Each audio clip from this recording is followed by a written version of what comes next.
লোকসভা নির্বাচনের দামামা ইতিমধ্যে বেজে গিয়েছে।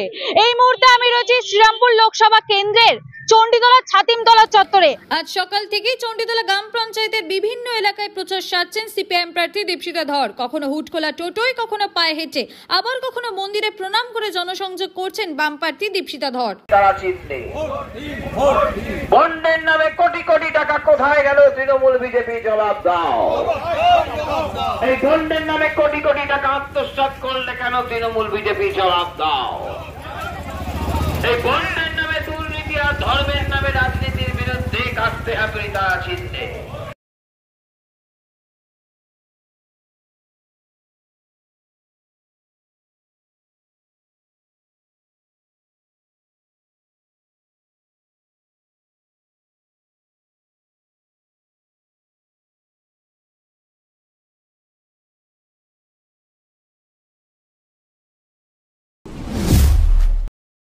এই মুহূর্তে আমাদের সাথে রয়েছে এবারে শ্রীরামপুর লোকসভা নির্বাচনের সিপিআইএম প্রার্থী দীপশিতা ধর।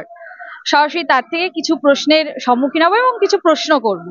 আচ্ছা দীপশিতা দি, তুমি এই যে রাজনীতি করছো, রাজনীতির পাশাপাশি তুমি গানটাও খুব ভালো গাইছো এবং গতকাল আর কি তোমার একটা গান রিলিজ হয়েছে। সেই মানে এই রাজনীতির চর্চার পাশাপাশি এই গানটা কি করে তুমি ওয়াকিবহল রাখছো বা জারি রাখছো? হ্যাঁ, কালকের যে গানটা রিলিজ হয়েছে তাতে আমার বিশেষ কোনো অবদান নেই।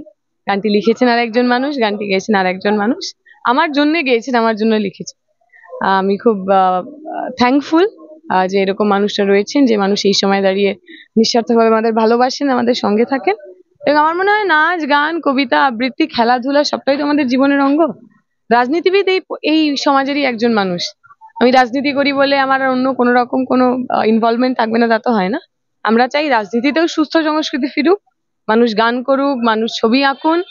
ব্যক্তিগত আক্রমণ, ব্যক্তিগত কুৎসা, নির্বাচনের দিন মারামারি, হানাহানি, এগুলো বন্ধ হোক। গান হোক, GUN গান, সেই গানটা বন্ধ হোক। আচ্ছা, এই গরম অস্বস্তিকর পরিবেশ এবং যত দিন যাচ্ছে লোকসভা নির্বাচনের পারদ চচ্চর করে বাড়ছে, এই একটা অস্বস্তিকর পরিবেশে এই দু লাইন হয়ে যাক গানটা। না, আজকে গান গাইবো না, আমরা এখন মন্দিরে রয়েছি, মায়েরা সব পুজো করছে। না গানটা দু লাইন হয়ে যাক। দু লাইন। তোমায় হৃদ মাঝারে রাখিব, ছেড়ে দেব না। তোমায় হৃদয় মাঝে রাখিব, ছেড়ে দেব না। ছেড়ে দিলে সোনার গৌর আর তো পাবো না।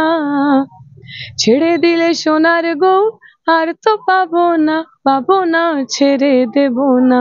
তোমায় বক্ষ মাঝে রাখিব, ছেড়ে দেব না। সবাই বুঝতেই পারছেন আমার গলার অবস্থা খুব খারাপ। আমাকে জোর করে গান গাইতে বলা হচ্ছে, সুতরাং আমি যদি খারাপ গাই তার সমস্ত দায় সাংবাদিকের। ধন্যবাদ, অপূর্ব। একটা হাততালি হয়ে যাক দীপশিতা দির জন্য, এত সুন্দর একটা অস্বস্তিকর পরিবেশে গানটা। আমরা কথা বললাম সিপিআইএম প্রার্থী দীপশিতা ধরের সঙ্গে, অর্থাৎ রাজনীতির পাশাপাশি গানেও যথেষ্ট পারদর্শিতা দীপশিতার। আজ চণ্ডীতলার প্রচারে এসে ডিএনএন বাংলার দর্শকদের দু লাইন শোনালেন বাম প্রার্থী। তাহলে কি গানের সুরে শ্রীরামপুরবাসীকে হৃদয় মাঝে রাখিব, ছেড়ে দেব না ইঙ্গিত দীপশিতার গলায়? আপনারা কি বলবেন কমেন্ট করুন কমেন্ট বক্সে। এবং এরকমই লোকসভা নির্বাচনে নানান রকম টাটকা আপডেট পেতে চোখ রাখুন ডিএনএন বাংলায়। ডিএনএন বাংলা, সবার মনে, সবার ফোনে।